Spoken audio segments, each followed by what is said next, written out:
What's up Nerfers, and welcome back to my channel. If you watched my last video where I traveled to Malaysia for the International Nerf War Silent Night, you probably have a little bit of an idea of what this video is going to be about. If you didn't watch that video, that's okay, we all make mistakes, so here's the rundown.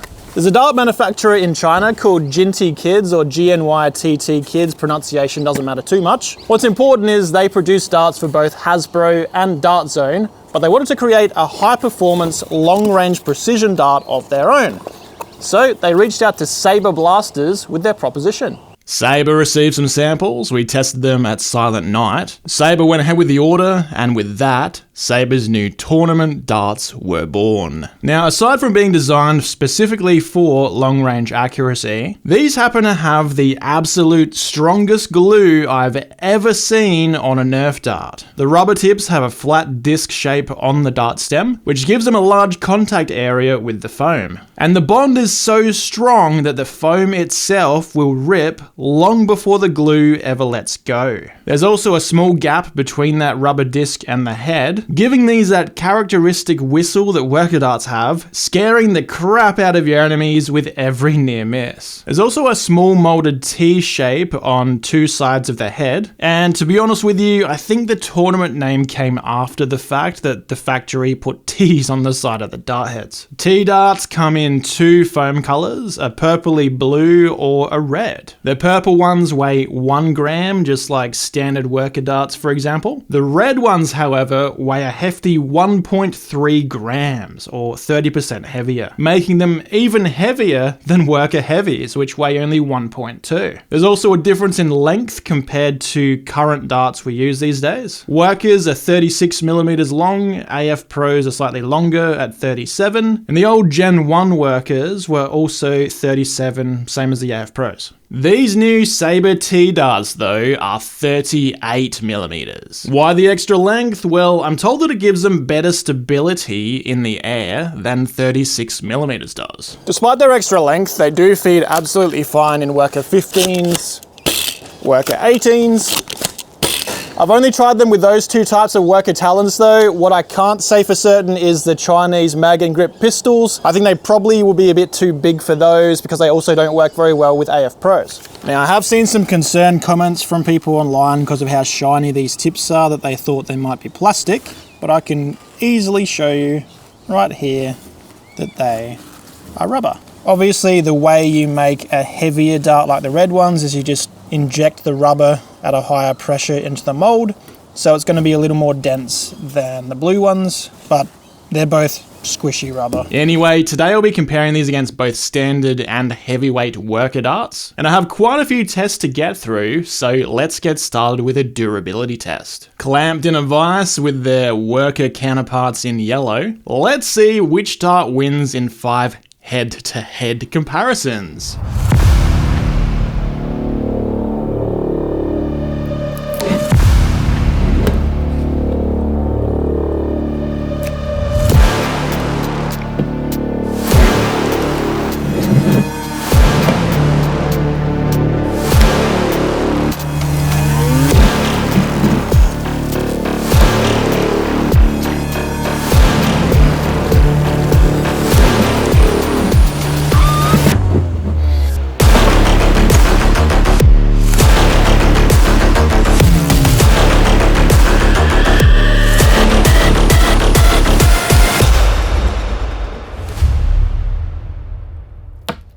It wasn't even close. Tdarts are ridiculously more durable than worker darts, but now just because I can, let's see Tdarts versus AF Pros made in the same factory. No surprises there, Tdarts absolutely destroyed AF Pros for glue strength. These really are just that good. Now, for all the rest of my testing, I'll be using my Sabre Apex Prime Blaster with the Sabre B car attached, which should be ideal conditions for Sabre's darts. First up, a quick chrono test. I think it would be good to know what the difference in velocity looks like, especially for those of you who play with an FPS cap. Small sample size because I don't have very many of the Tdarts to spare, but it should be more than adequate enough to see if there's any difference in velocity. Okay guys, first up we're doing the standard 1 gram worker darts. I kind of got these set up in order that I think they'll go fastest to slowest. But let's see how the worker darts fare. 322, 327, 322, 332, 329, 323, 323. That's all 7 of the worker 1 grammers. Next we have the Sabre 1 grammers, which I found is like a decimal point heavier than the workers. So they might go a tiny bit slower, but we'll soon see. 307, 314, 314, 313, 309, 312, 312. Very consistent.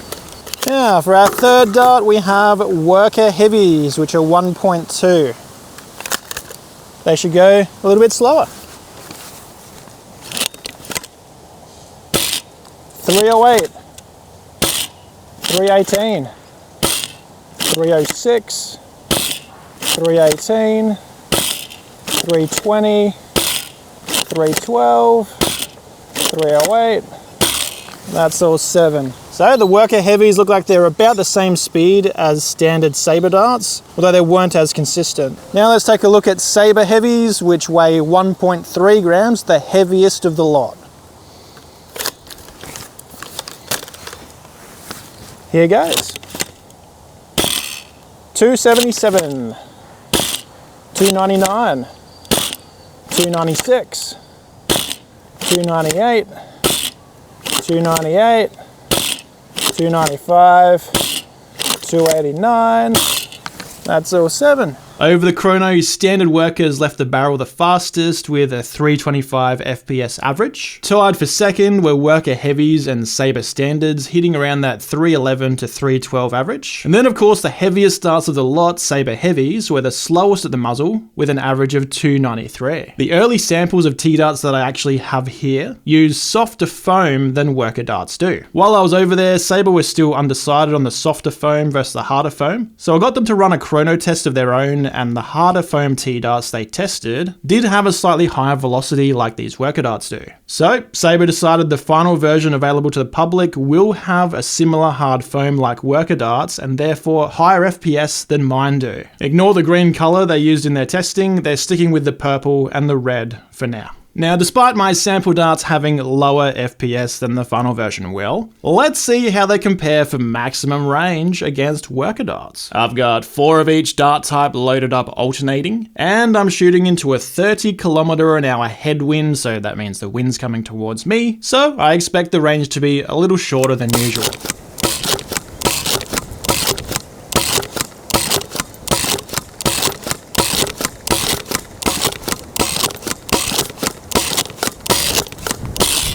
That's all 16, let's go find them.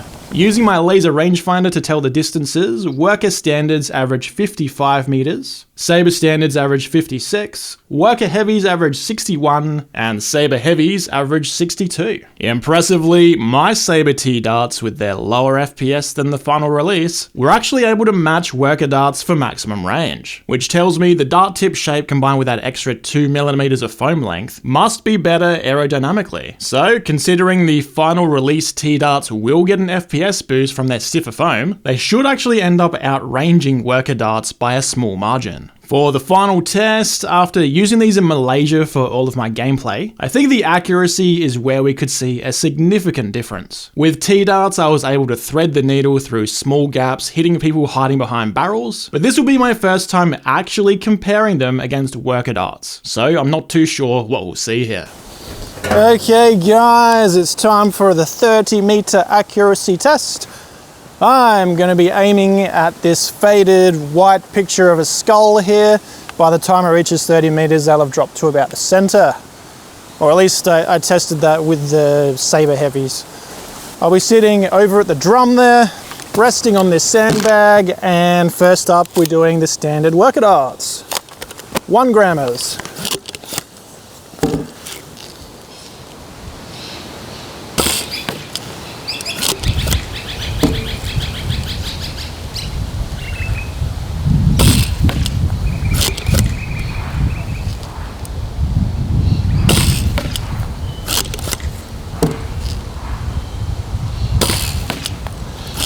What I will give the yellow foam of the worker darts is they're much easier to see.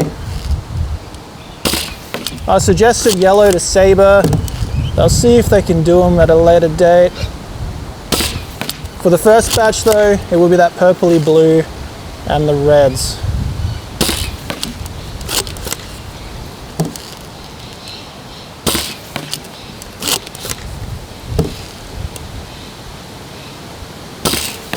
Can you guys think of a better color than yellow? Perhaps any of the fluorescent options like lights blue, pink. I mean, pink's used for line marking on the ground and stuff.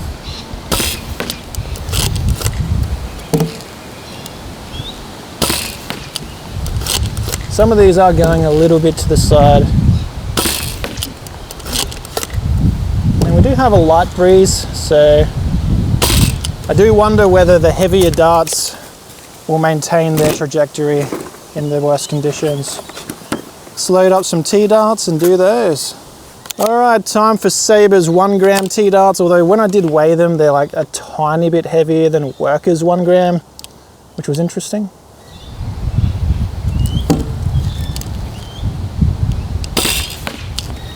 These are much harder to see by eye, but the camera should be able to pick them up.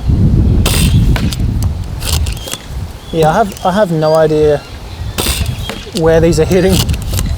They're almost as bad as Black AF Pros.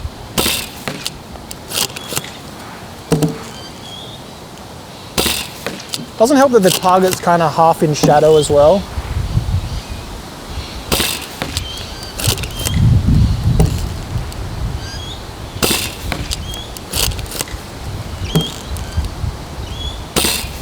So obviously I won't be able to tell you which one I think's doing better until I get back home on the computer after.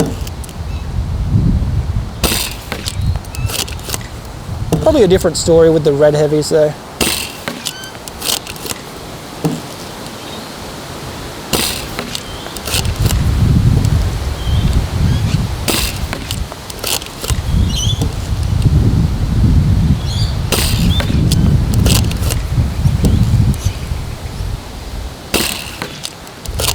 I think that one went a bit lower on the target, but that's all 15. Let's load up some worker heavies now. All right, here's the worker heavies. Oh, that's much nicer to see. The yellow really stands out in even the slightest sunlight.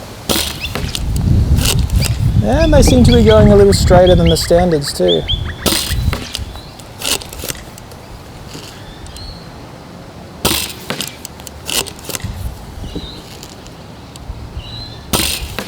That one didn't.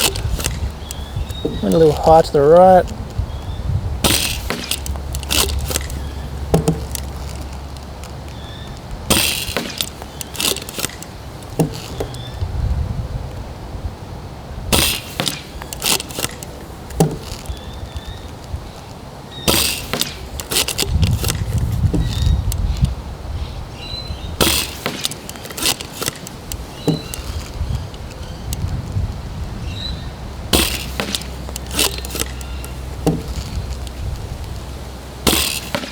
That one went a little more to the left. Same with that. Back in the center. And that was the last shot. Time for those Sabre Tdart 1.3 grams, eh? And the reason that I'm loading up the mag between each test is so they don't sit squished in the mag for different durations. Like if I had have left them all loaded up, the 1.3s may have had an unfair disadvantage compared to the Worker 1 grams. Anyway, here is the Tdarts 1.3s.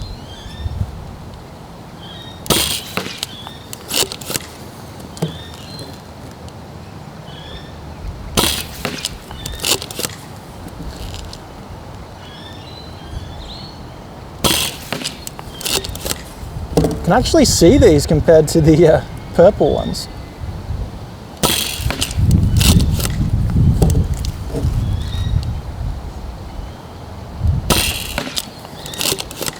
And they seem to have a nice little tight grouping too. Well, those last three were pretty much all in the same spot, right? That was a tiny bit lower.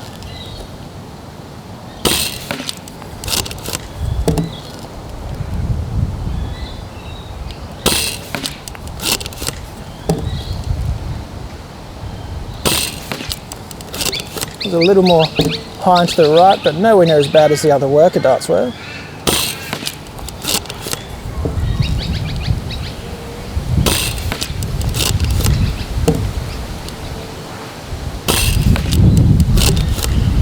Look, just judging this by eye, I reckon these are the best of the lot.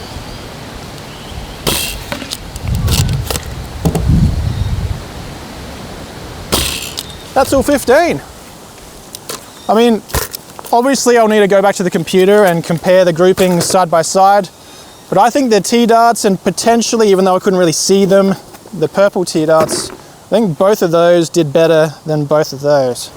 First up in orange were standard worker darts. They shot a very acceptable 40cm spread, not bad at all, that's tight enough to hit a human torso every time. I have seen worker darts shoot a tiny bit better than this before, but that was on a dead calm day with no wind at all. Remembering we do have a 30km/h gust today. Next in purple were standard Sabre darts. They also shot a 40cm spread, but it was purely on the vertical. The width was a mere 15cm wide. Unlike worker standards, I think the only variation here comes down to differences in velocity shot to shot, rather than the darts deviating left and right by themselves. I'm really impressed with this grouping. I don't think I've ever seen one this narrow on the horizontal before. Moving on to worker heavies in green, they shot a fairly similar 40cm spread to the standard workers. The shots just had a slightly different distribution. Again, not bad at all, and would hit someone every time in the chest at this distance. Finally, we come to Sabre heavies in red, which were simply incredible. While there is a top left outlier and a bottom outlier, the main grouping here is a mere 10cm tall and 20cm wide. Even with the outliers included, that's a 25cm spread total in 30km/h winds. Absolutely insane. Compared to Sabre standards, some of you will argue that the standards are better at hitting a vertical target like a human, but I think the Sabre heavy spread is more suited to hitting a player who's using cover, which is generally the trickier shot to make. I put it out to a vote for my viewers, and you voted unanimously for the red, which matches what I was thinking. And of course, if I then add the two worker spreads, they were clearly tied for last place. Going into this video, I already knew these were far more durable than any other dart on the market. I used them in Malaysia, and I immediately tried ripping their heads off the moment I held one, so I already knew these darts were going to be a game changer in that regard. In saying that, Sabre have kinda shot themselves in the foot with this design because no one's going to be buying replacement darts very often. There's no planned obsolescence there at all. Well, that's one way to anger the other dart makers. The durability alone was enough that I already asked Sabre to put aside a few thousand of these for me, so the fact they also have better accuracy is just icing on the cake. One other benefit I noticed with the heavies in particular is their ability to shoot through vegetation. That extra weight helps a bunch with carrying their momentum forward through leaves and sticks and bushes, especially if you play in the jungle or in the bush. Regarding pricing, while these are still about a month away from release, I asked Sabre where these will fit in the market, and they're aiming to position these around the same price per box of 200 as workers. Maybe $1 more at the most. So combined with their longer lifespan, even if they weren't more accurate, Sabre Tdarts are the more economical option by far. Great work, Giant Kids, for designing these, and great job Sabre for taking the risk that these would actually be good darts and beginning production before I even got around to testing them for you. Finally, you might be wondering where you'll be able to buy these. Sabre shared me a webpage listing all of their distributors, which I'll link down below. Some examples include Out of Darts in the USA and Foamwork Adelaide here in Australia. If you live in Singapore, you can of course still purchase directly from Sabre, but they're trying to move away from internationals buying from them directly due to the shipping costs. Anyway, that wraps up today's testing video. Are you excited to get your hands on some Tdarts for yourself? Let me know in the comment section down below. Also, make sure to hit that like button and subscribe for future uploads. Here's 2 other videos you might enjoy. And as always, thank you very much for watching. See ya!